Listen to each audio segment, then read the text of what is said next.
Assalamualaikum warahmatullahi wabarakatuh. Selamat pagi Bapak Romanda. Mohon izin memperkenalkan diri. Nama Nur Fitri Mulyasari, NIT 57201131317511. Di sini saya akan mempresentasikan mengenai fasilitas jasa bisnis kepelabuhan dan dokumen kepelabuhan untuk memenuhi nilai ulangan akhir semester saya. Di sini saya mengambil topik yaitu bisnis logistik maritim di Indonesia.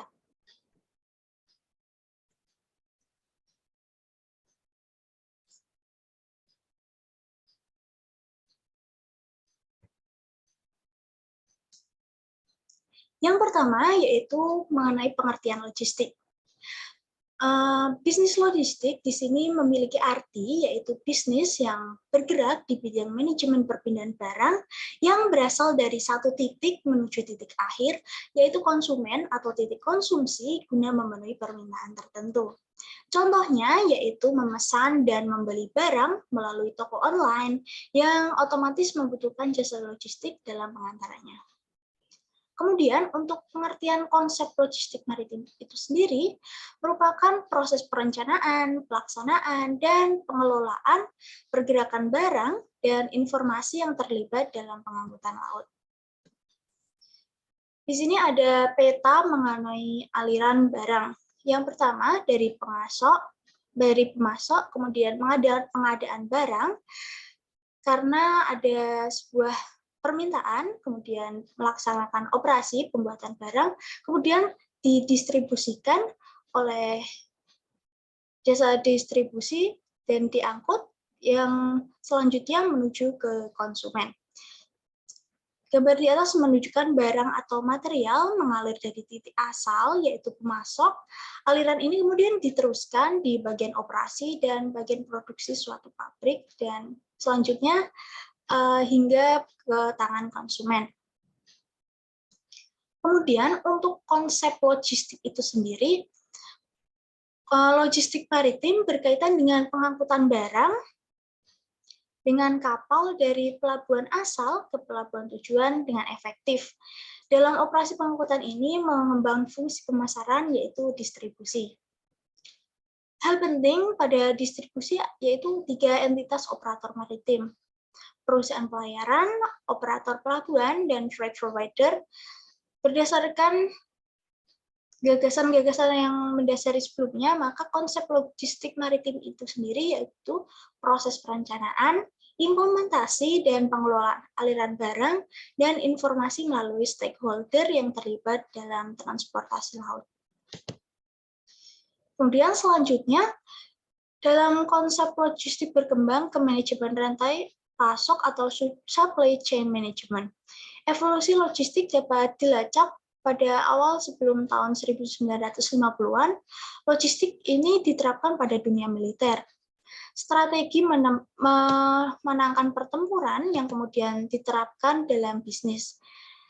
Jika logistik orientasinya perbagian, maka manajemen rantai pasok orientasinya semua bagian yang terlibat dalam aliran barang.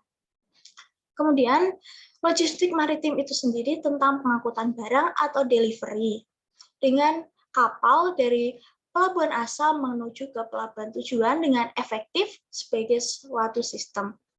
Dalam operasi pengangkutan ini mengembangkan fungsi yaitu fungsi distribusi. Selanjutnya ada beberapa pihak yang terlibat dalam proses logistik, yaitu pertama perusahaan pelayaran. Perusahaan pelayaran itu sendiri merupakan operator kapal yang menawarkan ruang kargo untuk mengangkut kargo tersebut. Perusahaan pelayaran itu dapat beroperasi karena merupakan suatu sistem yang kompak.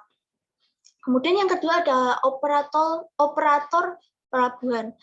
Operator pelabuhan ini secara umum merupakan tempat kapal bersandar, melakukan bongkar muat, pertemuan moda transportasi, dilengkapi peralatan khusus untuk operasinya. Operator pelabuhan itu sendiri bisa masuk merupakan terminal, merupakan suatu contoh operator pelabuhan karena di situ terjadi kegiatan bongkar muat kapal, pertemuan moda transportasi dari moda transportasi darat menuju moda transportasi laut ataupun sebaliknya. Kemudian yang ketiga ada freight forwarding atau freight forwarder.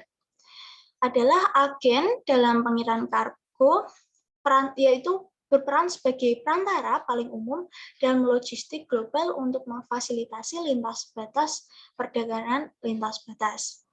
Fungsinya yaitu sebagai wakil atau perantara pengiriman atau penerimaan kargo dalam proses pengiriman atau penerimaan kargo. Kemudian ada dokumen-dokumen di sini dalam proses bongkar muat logistik maritim. Yang pertama ada shipping instruction, yaitu bukti pemesanan. Kemudian ada release order, dokumen surat perintah muat, dokumen surat jalan ekspedisi, dokumen surat jalan pabrik, EIR atau Equipment Interchange Receipt, bill of lading, delivery order, berita acara serah terima atau BAST. Dokumen-dokumen itu semua terjadi ketika terjadi sebuah ekspor impor antara pembeli dengan penjual. Di sini dokumen-dokumen itu semua menyertai proses ekspor dan impor barang. Sekian yang dapat saya sampaikan. Apabila ada salah dan kurang lebihnya, mohon maaf yang sebesar-besarnya. Wassalamualaikum warahmatullahi wabarakatuh.